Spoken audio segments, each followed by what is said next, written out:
Since the invention of the password, you've been told to keep yours a secret. Now Apple wants your password to be your most public feature, your face. That may take some convincing. Most people probably haven't been exposed to facial recognition technology in their daily lives. To the degree they're aware of it, they may well be suspicious after years of easily tricked facial recognition software and uncertainty about biometrics in general. Enter the iPhone X, the 10th anniversary edition of Apple's flagship phone, and its Face ID system, which scans your face using an array of cameras and sensors to unlock the device. It's a follow-up to Touch ID, a fingerprint sensor introduced with the iPhone 5S in 2013. Nothing has ever been simpler or more secure, Apple's marketing chief Phil Schiller said during Face ID's reveal on Tuesday. Touch ID had its share of skeptics when it was released, including politicians who raised privacy concerns about biometrics. That was just for fingerprints. Now Apple has to convince you to use your face to get into your iPhone, even as tech companies wrestle with public concerns about security and privacy. But now that people have grown comfortable with Touch ID, Apple has taken it away from you as an option for the iPhone X.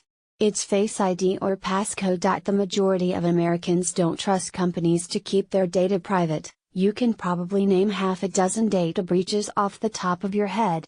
What are we supposed to think of Apple providing a safe place for data about something that's uniquely you? The tech on the iPhone X has a daunting job ahead of it. Apple declined to comment beyond the keynote or its public documents about Face ID. Biometric identifiers offer several advantages over passwords. It's convenient to unlock a device just by looking at it or holding your fingerprint on a scanner, much more so than typing in codes. Biometric passwords are hard for hackers to steal, and they don't force you to remember anything. Perhaps best of all, they're unique to you. If law enforcement comes knocking, you might be forced to unlock your device, but that's another story. Yet facial recognition has a bad rep because of all the failures it's had in the last 5 years. The technology has been easily tricked by pictures. It didn't work in the dark. In some cases, people wearing glasses stumped it. Earlier facial recognition just didn't work very well, said Dasha Cherepinnikova, the chief security officer of One World Identity, a privacy research company. There's a lot of concerns. Apple is saying they made something mass market that actually works. To do that, Apple has taken the slow and steady approach it always has. It wasn't the first to use a fingerprint scanner to unlock devices, and it isn't the first to use facial recognition, either.